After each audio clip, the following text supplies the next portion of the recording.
नमस्कार, मी स्नेहा. साम संजीवनी या आरोग्य विशेष कार्यक्रमामध्ये आपलं स्वागत. मंडळी, ऑक्टोबरचा हा जो महिना आहे हा आपण पिंक ऑक्टोबर म्हणून जगभरात साजरा करतो, कारण हाच ऑक्टोबर महिना जो आहे हा ब्रेस्ट कॅन्सर अवेअरनेस मंथ म्हणून ब्रेस्ट कॅन्सर जागरूकता महिना म्हणून सगळीकडे साजरा केला जातो. आपण पाहिलं असेल की ब्रेस्ट कॅन्सर अवेअरनेससाठी बऱ्याच ठिकाणी याच महिन्यात रॅलीज काढल्या जातात. विविध तज्ज्ञ डॉक्टर जे आहेत, विविध ऑन्कोलॉजिस्ट जे आहेत या क्षेत्रातले, या एका मंचावर एकत्र येतात आणि याविषयी जनजागृती निर्माण करण्याचा प्रयत्न करतात. आपल्या साम संजीवनी या कार्यक्रमाच्या माध्यमातून सुद्धा आपण असाच एक प्रयत्न करतोय. आपण ब्रेस्ट कॅन्सरविषयी जागरूकता करण्यासाठी आपण चर्चा करणार आहोत आणि त्यासाठी साम टीव्हीच्या स्टुडिओत आलेले आहेत medical oncologist doctor Pushpak Chirmade. डॉक्टरांचं स्वागत करूया. डॉक्टर, तुमचं स्वागत आमच्या स्टुडिओत. थँक्यू. डॉक्टरांशी चर्चा करणार आहोत, मात्र त्याआधी डॉक्टर पुष्पक यांची मी थोडक्यात ओळख करून देते. डॉक्टर पुष्पक चिरमाडे हे मेडिकल ऑन्कोलॉजिस्ट आहेत. तसंच त्यांना ते प्रौढ आणि बालकर्करोग सुपर स्पेशलिस्ट म्हणून ते कार्यरत आहेत. त्यांनी आशियातील प्रख्यात BJ मेडिकल कॉलेज आणि Ahmedabad civil hospital, Gujarat cancer research इन्स्टिट्यूटमधून ऑन्कोलॉजी आणि हेमॅटो ऑन्कोलॉजीमध्ये प्रशिक्षण घेतलेलं आहे. त्यांनी DM ही पदवी संपादित केलेली आहे. तसंच युरोपियन सोसायटी ऑफ मेडिकल ऑन्कोलॉजीच्या माध्यमातून त्यांनी ESMO प्रमाणित मेडिकल ऑन्कोलॉजिस्ट ही प्रतिष्ठित पदवी जी आहे ती त्यांनी संपादित केलेली आहे. तसंच Sydney Kimmel cancer institute US द्वारे आण्विक ऑन्कोलॉजी, म्हणजेच आपण ज्याला न्यूक्लिअर ऑन्कोलॉजी असं म्हणतो, या कार्यक्रमात प्रगत प्रमाणपत्रासाठी निवडलेल्या काही ऑन्कोलॉजिस्ट डॉक्टर्सपैकी डॉक्टर पुष्पक हे एक आहेत. हार्वर्ड मेडिकल स्कूल US द्वारे ते इम्युनो ऑन्कोलॉजी तसंच प्रिसिशन ऑन्कोलॉजीचे प्रमाणित तज्ज्ञ डॉक्टर आहेत आणि इंटरनल मेडिसिन फायनलमध्ये MD मध्ये ते सुवर्णपदक विजेते देखील आहेत. हे सर्व प्रकारच्या हेमेटॉलॉजिकल आणि ऑन्कोलॉजिकल विकारांच्या व्यवस्थापनात कसं करायचं, या सगळ्या विकारांचं व्यवस्थापन, या सगळ्या कॅन्सरच्या प्रकारांचं व्यवस्थापन कसं करायचं यातले ते तज्ज्ञ डॉक्टरसुद्धा आहेत. तसंच केमोथेरपी आणि टार्गेटेड थेरपी तसंच हार्मोनल थेरपी ज्या कॅन्सरवरील उपचारांसाठी दिल्या जातात, या सगळ्या थेरपीजमध्ये डॉक्टर पुष्पक चिरमाडे हे प्रवीण आहेत. चला तर मग डॉक्टर पुष्पक यांच्याकडनं जाणून घेऊयात, हा जो ब्रेस्ट कॅन्सर आहे, एखाद्या व्यक्तीला, स्त्री असो किंवा पुरुष, यांना स्तनांचा कर्करोग होतो म्हणजे काय होतं? ओके, सो बेसिकली स्तनाचा कर्करोग म्हणजे ज्या पेशी असतात स्तनामध्ये त्यांची अनियंत्रित वाढ होते आणि अनियंत्रित वाढ झाल्यामुळे तिथे गाठ निर्माण होते. जसं तुम्ही आता बोललात की स्त्रियांमध्ये आणि पुरुषांमध्ये खूपच महत्त्वाचा भाग आहे की बऱ्याच वेळेस आपल्याला असं वाटतं की फक्त स्त्रियांमध्ये स्तनांचा कर्करोग होतो, पण समजा मी 100 रुग्ण घेतले स्त्रियां किंवा स्तनाच्या कर्करोगाचे, तर त्यापैकी एक रुग्ण हा पुरुष असू शकतो. So this in our terms we call male breast cancer. ठीक आहे, सो हा मुद्दा फार महत्त्वाचा आहे. तर स्तनामध्ये अनियंत्रित पेशींची वाढ झाली की जेव्हा तिथे गाठ निर्माण होते त्याला आपण इन सिम्पल लँग्वेज स्तनाचा कर्करोग असं म्हणतो. नॉर्मली ही जी गाठ असते ही आधी फक्त स्तनापुरती मर्यादित असते, त्यानंतर ती जशी जशी वाढत जाते काखेमध्येही गाठी निर्माण होतात आणि ह्याला आमच्या भाषेमध्ये आम्ही लोकली ॲडव्हान्स्ड ब्रेस्ट कॅन्सर म्हणजे थोड्या प्रमाणात पसरलेला आजार असं म्हणू शकतो. थोडक्यात ही स्टेज 2 किंवा स्टेज 3चा आजार होतो आणि पुढे समजा हा आजार स्प्रेड झाला, दुसऱ्या अवयवांमध्ये पसरला किंवा ऑर्गन्समध्ये स्प्रेड झाला, तर then this become stage 4 or an advanced breast cancer. आता समजा आपण भारतामधले आकडे बघितले तर सर्वात पहिल्या नंबरवरती एखादा कर्करोग असेल जो पूर्ण भारताच्या पॉप्युलेशनला अफेक्ट करतोय तर तो स्तनाचा कर्करोग आहे. So breast cancer is one of the topmost cancers which is affecting Indian population आणि त्यामुळे ब्रेस्ट कॅन्सरबद्दल अवेअरनेस किंवा जागरूकता असणे हे फार गरजेचं आहे आणि म्हणूनच असे प्रोग्राम्स आपण करणे गरजेचे आहेत की ज्याच्यामुळे लोकांना नेमकं तो आजार काय आहे, त्याला ओळखायचा कसा, त्यावरती आपल्याला ऑप्शन्स की ट्रीटमेंट ऑप्शन्स काय आहेत आणि एखादा आजार आपल्याला कळला तर प्रॉपर वेने त्याला ॲड्रेस कसं करायचं, म्हणजे त्याची राईट टाईमला राईट ट्रीटमेंट कशी मिळायला पाहिजे. तर ह्याबद्दल हे अवेअरनेस म्हणून हा ऑक्टोबर महिना अगदी जगभरात साजरा केला जातो. स्त्री असो वा पुरुष या दोघांनाही ब्रेस्ट कॅन्सर होण्यामागे काही कारणं किंवा काही लक्षणं आहेत का? बरोबर, या सगळ्यात. सो बेसिकली ब्रेस्ट कॅन्सर का होतो तर त्याचे रिस्क फॅक्टर्स असतात. रिस्क फॅक्टर्स म्हणजे काही अशा गोष्टी जे आपल्याला आजार होण्यापासून किंवा आजार होण्यामागे कारणीभूत ठरतात. तर ह्याच्यामध्ये समजा ॲज डॉक्टर्स आम्ही त्याला 2 प्रकारे डिवाइड करतो. एक म्हणजे मॉडिफायबल रिस्क फॅक्टर्स आणि दुसरं म्हणजे नॉन मॉडिफायबल रिस्क फॅक्टर्स. याचा अर्थ काय की non modifiable risk factors are those, म्हणजे ते असे असतात की ते तुम्ही जन्मतः ते रिस्क फॅक्टर्स तुमच्यासोबत असतात, त्यांना तुम्ही किती प्रयत्न केला तरी चेंज करू शकत नाहीत. आता ह्याच्यामध्ये कोणते कोणते असतात तर आपण जसं डिस्कस केलं की 99% किंवा 99% लेडीज और breast cancer patients are ladies, म्हणजे एक स्त्री असणं हा ब्रेस्ट कॅन्सरला रिस्क फॅक्टर पकडला जातो, असू शकतो.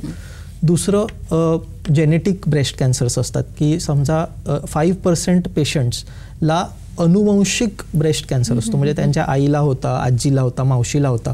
तर हे ठराविक आपले जे DNA म्हणतो किंवा आपले जे जेनेटिक म्युटेशन्स म्हणतो आपण, तर ते जेनेटिक म्युटेशन्स हेरिडेटरी किंवा फॅमिलीमध्ये पास ऑन होतात आणि जेणेकरून ब्रेस्ट कॅन्सर होण्याची शक्यता आपली वाढते. तर हा एक नॉन मॉडिफायबल रिस्क फॅक्टर झाला. मॉडिफायबल रिस्क फॅक्टर्स म्हणजे काय की मॉडिफायबल रिस्क फॅक्टर्स हे आपल्या कंट्रोलमध्ये आहेत, आपण त्याच्यावरती काबू करू शकतो. ह्याच्यामध्ये बरेचसे risk factors are related to lifestyle, right. So आत्ताच्या आपल्या लाईफस्टाईलमध्ये स्ट्रेस वाढलेला आहे. भारतामध्ये ओबेसिटी म्हणजे लठ्ठपणा हा वाढत चाललेला आहे. लठ्ठपणामुळे होणारे जे हॉर्मोनल बदल असतात ते ब्रेस्ट कॅन्सरसाठी कारणीभूत ठरतात. दुसरं आपलं जे डाएट आहे it's a calorie rich diet, ठीक आहे. आपलं एक्सरसाइजचं प्रमाण फार कमी झालेलं आहे. तर जी जागतिक health organization that is WHO आहे, तर व्हॉट डज इट से की ॲटलिस्ट तुम्हाला आठवड्यामध्ये 3 दिवस समजा तुम्ही मॉडरेट इंटेन्सिटीचा एक्सरसाइज करतायत तर तुम्ही कॅन्सरपासून बचाव करू शकता. दॅट इज अप्रॉक्सिमेटली अर्धा तास 3 दिवसासाठी, म्हणजे 90 मिनटं एक्सरसाइज हा तुम्हाला कॅन्सर प्रोटेक्शन देतो, ठीक आहे. तर ते आपल्या जीवनशैलीत कमी होत चाललेलं आहे. सो बेसिकली लठ्ठपणा, hormonal stress, imbalance, so all these things contribute to breast cancer. दुसरं महत्त्वाचं म्हणजे काय की आता जे लग्नाचं वय आहे लेडीजमध्ये स्पेशली ते वाढत चाललेलं आहे. सो म्हणजे लग्न होतं ते ऑलमोस्ट 29-30 हे ॲव्हरेज एज होत चाललेलं आहे. आता breast cancer is very closely related to having a child किंवा having offsprings. Why is it so important? कारण pregnancy itself is a very hormonally dependent state आणि ते आपल्याला एक प्रोटेक्शन देतं ब्रेस्ट कॅन्सरपासून. म्हणजे एखाद्या स्त्रीला समजा लेट प्रेग्नन्सी झाली, म्हणजे समजा लग्नच 30व्या वर्षी झालं, 30शीत झालं आणि मग मूल 32 किंवा 33 वर्षामध्ये झालं, तर आकडेवारी काय म्हणते की जितकं late time to first child birth आहे तितकं ब्रेस्ट कॅन्सर होण्याचं प्रमाण किंवा चान्स जास्त आहे. सो हा जो एक बदल होत चाललेला आहे हा इनडायरेक्टली किंवा डायरेक्टली कारणीभूत आहे ब्रेस्ट कॅन्सरचं प्रमाण वाढण्यासाठी. दुसरं मग ब्रेस्ट फीडिंग झालं, तर जे ब्रेस्ट फीडिंग करतात त्यांना एक प्रोटेक्टिव्ह व्हॅल्यू मिळते, म्हणजे they are protected from breast cancers. Almost 20% जास्त प्रोटेक्शन त्यांना स्तनपानामुळे मिळतं, ठीक आहे. समजा एखाद्या स्त्रीला मूल नाही झालेलं आहे, ठीक आहे, तर नली पॅरा आम्ही त्याला म्हणतो, तर त्या स्त्रीला चान्स जास्त आहे ब्रेस्ट कॅन्सर होण्याचा. तर असे हे विविध कारणं असू शकतात. काही मॉडिफायबल आहेत, काही नॉन मॉडिफायबल आहेत. पण एक आपल्याला समजा त्या कारणांची माहिती असेल की ह्याच्यामुळे आपण जास्त प्रिडिस्पोज्ड आहोत, तर आपण त्याच्यावरती एक कंट्रोल किंवा आपण we can try to avoid those things. म्हणजे obesity, stress, all these things are avoidable to great extent. So these are in short the risk factors for breast cancer. लक्षणं साधारण सारखी असतात की वेगवेगळी असतात? लक्षणं ऑलमोस्ट सारखीच असतात. सो ह्याच्यामध्ये लक्षणांमध्ये म्हणजे सिम्टम्स, या सिम्टम्समध्ये स्त्री पुरुषांच्या ब्रेस्ट कॅन्सरमध्ये काही खूप वेगळे हे नसतात, डिफरन्सेस नसतात. नॉर्मली गाठ म्हणून हा आजार निदर्शनास येतो. बऱ्याच वेळेस तर लेडीजला आंघोळ करताना एखादी गाठ जाणवते. म्हणजे थोडक्यात सांगण्याचं काय की ह्या गाठीचे खूप काही दुखतंय किंवा तिकडे लालसरपणा आला किंवा ब्लिडिंग झालं असं नाही. सो ही गाठ बऱ्याच महिन्यांपासून त्या ब्रेस्टमध्ये असू शकते आणि कधीतरी अचानक आंघोळ करताना आपल्या हाताला थोडासा जाडसरपणा लागतोय असे म्हणून पेशंट्स माझ्याकडे येतात. आणि बऱ्याच वेळेस आता अवेअरनेस वाढल्यामुळे, म्हणजे जसं आता आपण हा प्रोग्राम करतो असे प्रोग्राम्स जास्तीत जास्त झाल्यामुळे लेडीज एक बाहेर येऊन डिस्कस करतायत ह्याच्या बाबतीत. डॉक्टरांकडे लवकर आलेलं आमचं दिसतं. म्हणजे 5 वर्ष अगोदर जेव्हा मी प्रॅक्टिसमध्ये होतो तेव्हा बऱ्याच वेळेस आम्ही बघायचो की आजार जो आहे तो ॲडव्हान्स स्टेजमध्ये आहे, मोठी गाठ घेऊन पेशंट्स प्रेझेंट होत आहेत. पण आता म्हणजे 1-2 सेंटीमीटरची गाठ पण आपल्याला पेशंट्सला जाणवते आणि ती डॉक्टरांकडे ते म्हणजे अर्ली ब्रेस्ट कॅन्सरचं प्रमाण वाढत चाललेलं आहे. जर मी स्त्री आहे तर मला हे टाळण्यासाठी मी काय करू शकते? माझ्या हातात आहे का मुळात ते टाळणं? Okay, yes. सो डेफिनेटली जसे आपण डिस्कस केलं की रिस्क फॅक्टर्स आहेत, तर रिस्क फॅक्टर्समध्ये काही मॉडिफायबल रिस्क फॅक्टर्स आहेत म्हणजे जे आपण कंट्रोल करू शकतो. तर त्या मॉडिफायबल रिस्क फॅक्टर्समध्ये म्हणजे एक व्यायाम आपण सुरू ठेवणे, वजन कंट्रोलमध्ये ठेवणे, स्ट्रेस कमी घेणे, झोप व्यवस्थित घेणे, हे सिम्पल आपण म्हणू शकतो की दीज आर कंट्रोलेबल फॅक्टर्स जेणेकरून आपण ब्रेस्ट कॅन्सरवरती एक आळा घालू शकतो. दुसरी गोष्ट की ॲज अ लेडी जरी आपण त्याला प्रिव्हेंट नाही केलं तर अर्ली डिटेक्ट करू शकतो. तर ह्यासाठी एक कन्सेप्ट आहे, त्याला म्हणतात breast cancer screening. Breast cancer screening म्हणजे काय की एखाद्या वयोगटामध्ये म्हणजे नॉर्मली आपण म्हणतो 40 ह्या वयानंतर, ठीक आहे, किंवा 50, 40 to 50 is the age where you start with early mammography. Mammography म्हणजे काय? मॅमोग्राफी म्हणजे ब्रेस्टचा एक एक्सरे असतो, स्पेशल टाईपचा एक्सरे. तर त्याच्यामध्ये आपल्याला ब्रेस्ट कॅन्सरचे जे चेंजेस असतात ते almost 2 years before lump detection, म्हणजे समजा एखादी गाठ जाणवण्याच्या ऑलमोस्ट 2 वर्ष अगोदरपासून जे बदल घडायला सुरुवात झालेली आहे ते आपल्याला मॅमोग्राफीमध्ये कळू शकतं. आणि ॲज पर गाईडलाईन्स 40च्या वयानंतर दरवर्षी एक स्क्रीनिंग मॅमोग्राफी तपासणी ही प्रत्येक लेडीने किंवा प्रत्येक स्त्रीने करायलाच पाहिजे. ह्याने आपल्याला जो ब्रेस्ट कॅन्सर आहे तो लवकर कळतो, अर्ली स्टेजमध्ये कळू शकतो आणि त्यावेळेस मग आपली ट्रीटमेंटची जी ड्युरेशन किंवा कालावधी असते तीही कमी राहते आणि क्युअरचे चान्सेस किंवा 100% आजार बरा होण्याचे चान्सेस जे आहेत ते खूप पटीने वाढून जातात. नक्कीच. तर आपण आणखी याबद्दल जाणून घेणार आहोत डॉक्टर पुष्पक यांच्याकडनं. मात्र त्याआधी एक छोटासा ब्रेक घेऊया साम संजीवनीमध्ये.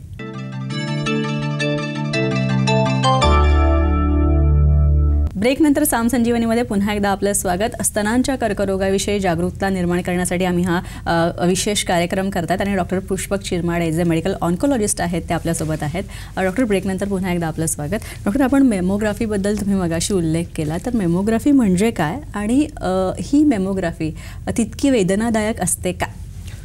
नाही, अगदी बरोबर प्रश्न आहे की बऱ्याच वेळेस स्त्रियांना एक भीती असते की मॅमोग्राफीमध्ये खूप वेदना होतात आणि बऱ्याच वेळेस हेही विचारतात की दरवर्षी तुम्ही सांगतायत तर त्याचं रेडिएशनचं प्रमाण, त्याने आम्हाला काही साईड इफेक्ट्स होऊ शकतात का? तर मॅमोग्राफी ही एक खूप महत्त्वाची तपासणी आहे ब्रेस्ट कॅन्सर पकडण्यासाठी किंवा त्याचं निदान करण्यासाठी. मॅमोग्राफी ह्या तपासणीमध्ये नॉर्मली ब्रेस्टला कंप्रेस करून आपण एक एक्सरे काढतो, पण ही जी प्रोसेस असते ही ऑलमोस्ट इन्स्टंटेनियस असं आपण म्हणू शकतो, म्हणजे ह्याला जास्त वेळ लागत नाही. दुसरी गोष्ट, जे रेडिएशन एक्सपोजर आहे हे एखाद्या एक्सरेपेक्षाही कमी असतं. जे नॉर्मल आपण छातीचा एक्सरे घेतला तर त्याच्यापेक्षाही कमी एक्सपोजर स्क्रीनिंग मॅमोग्राफी ह्या तपासणीमध्ये होतं, जी आपण दरवर्षी करायला सांगतो. तर मॅमोग्राफीचे 2 प्रकार आपण म्हणू शकतो. एक स्क्रीनिंग मॅमोग्राफी ज्याच्यामध्ये लो एक्सपोजर असतं रेडिएशनचं, आणि दुसरी असतं डायग्नॉस्टिक मॅमोग्राफी ज्याच्यामध्ये आपण समजा आपल्याला काही आढळलं, आपल्याला काही डाऊट वाटला तर आपण मग एक पूर्ण प्रॉपर जे मॅमोग्राफीचं टेस्टिंग आहे विथ सम व्ह्यूज, म्हणजे त्याला आम्ही स्पेशल व्ह्यूज म्हणतो, त्याला कंप्रेशन व्ह्यूज म्हणतात. तर तसे व्ह्यूज घेऊन आपण एक स्पेशल ती टेस्ट करू शकतो. पण जी आपण एव्हरी इयर आपण म्हणतो screening mammography, so that is a safe procedure and everybody should undergo this procedure. त्यामुळे ब्रेस्ट कॅन्सरला आपण ऑलमोस्ट एक स्टेज आधी मी म्हणेन पकडू शकतो. हे म्हणू शकतो का की जीवनशैलीशी संबंधित अमुक बदल झालेले आहेत आणि त्यामुळे स्तनांचा कर्करोग होऊ शकतो? करेक्ट, हो, अगदी बरोबर आहे की जीवनशैली is very closely related to breast cancer. आणि आपण रिस्क फॅक्टर्समध्ये बघितलं की वन इज जीवनशैली म्हणजे नेमकं काय, की जीवनशैली म्हणजे की तुमचा आहार कसा आहे, तुम्ही झोप किती घेताय, तुम्ही व्यायाम किती करताय. दुसरं, तुमच्या डेली लाईफस्टाईलमध्ये किती प्रमाणामध्ये तुम्हाला स्ट्रेस आहे. So all these are related in a way to breast cancer, because breast cancer breast is a very hormone dependent organ. ठीक आहे, म्हणजे जसं स्त्रियाची लाईफ सायकल आपण बघितली तर when they achieve puberty then the breast are hormone dependent. हॉर्मोनमध्ये बदल झाल्यानंतर ब्रेस्टची साईज वाढायला लागते. प्रेग्नन्सीमध्ये हॉर्मोनल चेंजेस झाले की मग मिल्क सिक्रिशन सुरू होतं. So all these things, so breast being a very hormone dependent organ, हॉर्मोन्समध्ये काही इम्बॅलन्स असेल तर ब्रेस्टमध्ये डिसीज होण्याचं किंवा ब्रेस्टमध्ये काही कॅन्सरसारखे प्रमाण येण्याचे खूप शक्यता असते. लठ्ठपणा इनडायरेक्टली हा हॉर्मोनल इम्बॅलन्सला कारणीभूत असतो. डायरेक्ट लठ्ठपणामुळे फ्री रॅडिकल जनरेशन असं एक कॉन्सेप्ट आहे की ज्याच्यामुळे म्युटेशनचे प्रमाण वाढतात आणि ह्यामुळे ब्रेस्ट कॅन्सर हा वाढीस आपल्याला ह्या दैनंदिन बदलांमुळे दिसून येतोय. डॉक्टर पुष्पक, वाशी आणि ठाण्याला तुमचं डॉक्टर पुष्पक कॅन्सर सेंटर आहे, तर तुमच्या या सेंटरमध्ये स्तनांच्या कर्करोगाविषयी विशेषतः ज्या तपासण्या ज्या आहेत त्या कुठल्या कुठल्या तपासण्या केल्या जातात? तर आपल्या सेंटरला आम्ही biopsy, diagnosis of breast cancer, in terms of आपण मॅमोग्राफीची सुविधा उपलब्ध करतो पेशंट्सला. अगदी निदान करण्यापासून त्याचा पूर्ण उपचार करेपर्यंत ब्रेस्ट कॅन्सरच्या ट्रीटमेंटमध्ये तुम्हाला किमोथेरपी, टार्गेटेड थेरपी, मग त्यानंतर सर्जरी आणि रेडिएशन थेरपी हे 3 आधारस्तंभ आहेत ब्रेस्ट कॅन्सरच्या ट्रीटमेंटचे. आणि आपल्या ट्रीटमेंटमधून पेशंटला आपण कोऑर्डिनेट करून पूर्ण ट्रीटमेंट कंप्लीट त्यांची स्टार्ट टू एंड ही एका वाजवी दरामध्ये आणि नॉन हॉस्पिटल लाईक एन्व्हायरमेंटमध्ये करायचा प्रयत्न करतो. नक्कीच. डॉक्टर, आणखी कोणते कोणते उपचार तुमच्या सेंटरमध्ये दिले जातात? जसं की तुम्ही म्हणालात की अत्यंत वाजवी दरात हे उपचार दिले जातात. कुठले कुठले उपचार दिले जातात? सो उपचार आपण म्हटलं तर ब्रेस्ट कॅन्सरला काय रिक्वायर्ड आहे. So it depends upon the stage of the breast cancer. तर समजा अगदीच अर्ली स्टेजमध्ये म्हणजे फक्त स्तनापुरती मर्यादित गाठ असेल तर ह्या पेशंट्सला नॉर्मली सर्जरीची आणि किमोथेरपीची गरज असते. ठीक आहे. प्रत्येक स्टेजमध्ये समजा आपण बघायला गेलं तर ठराविक गाईडलाईन्सनुसार आपण उपचार पद्धती पेशंट्सला सुचवतो आणि त्यानुसार ती ट्रीटमेंट अल्गोरिदम आम्ही म्हणतो ते फॉर्म्युलेट केलं जातं. तर जसं आपण म्हटलं अर्ली स्टेजमध्ये सर्जरी फॉलोड बाय किमोथेरपी.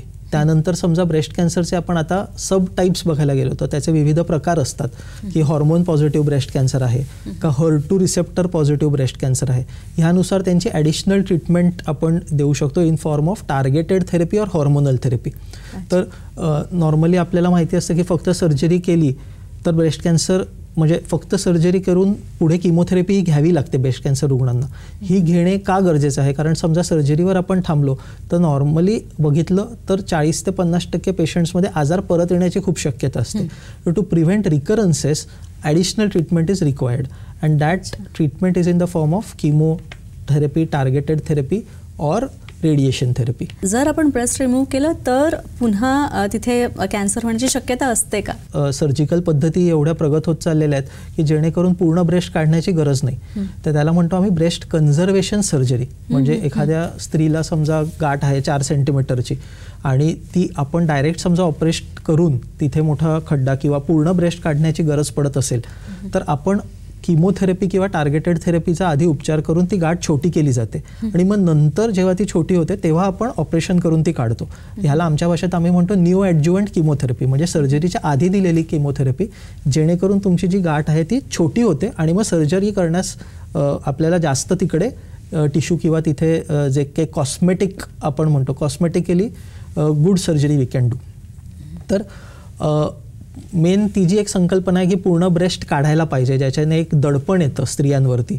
हे एक हा जो एक थॉट आहे तो पण चेंज होत चाललेला आहे. So we can conserve the breast and do equally good treatment of breast cancer. तर मला स्तनांची तपासणी करायची असेल किंवा एखाद्या स्त्रीला करायची असेल तर ती घरच्या घरी कशी करायची? दर महिन्याला आफ्टर द पिरियड्स, ठीक आहे, normally 5th or 7th day the गाईडलाईन्समध्ये रेकमेंडेड आहे की सेल्फ ब्रेस्ट एक्झामिनेशन करा. तर हे कसं करायचं? आंघोळ झाल्यानंतर एखाद्या आरशासमोर उभं राहून त्या स्तनाचा जो भाग आहे तो स्त्रियांनी गोलाकार पद्धतीमध्ये तपासणे आणि काखेमध्येही तपासून बघणे. ह्याने बघा कसं असतं की एखाद्या डॉक्टराने ब्रेस्ट एक्झामिन करणं तर त्याच्यामध्ये द सेन्सिटिव्हिटी टू पिकअप म्हणजे ॲबनॉर्मॅलिटीज इज मच हायर. पण एखाद्या व्यक्तीला डॉक्टरपर्यंत पोचण्यासाठी तिला स्वतःला जाणवायला पाहिजे की काय बदल होतात. आणि हा जो गॅप आहे ना, हा self breast examination it helps to reduce this gap. म्हणजे एखाद्या व्यक्तीला माहीतच नाही आहे की ही गाठ नवी आहे का जुनी आहे तर तो डॉक्टरपर्यंत पोचणार कसा? तर सेल्फ ब्रेस्ट एक्झामिनेशनमुळे स्त्रिया जास्त द ब्रेस्ट अवेअर होतात. म्हणजे जे काही छोटे बदल आहेत, बिकॉज दर महिन्याला आपण ते चेकिंग करत असतो तर छोटे बदलही लवकर निदर्शनास येतात आणि ते डॉक्टरकडे कन्सल्टेशनसाठी येऊ शकतात. तर सेल्फ ब्रेस्ट एक्झामिनेशन आपण दर महिन्याला एक स्पेसिफिक डेला after your periods you have to tell the ladies to do.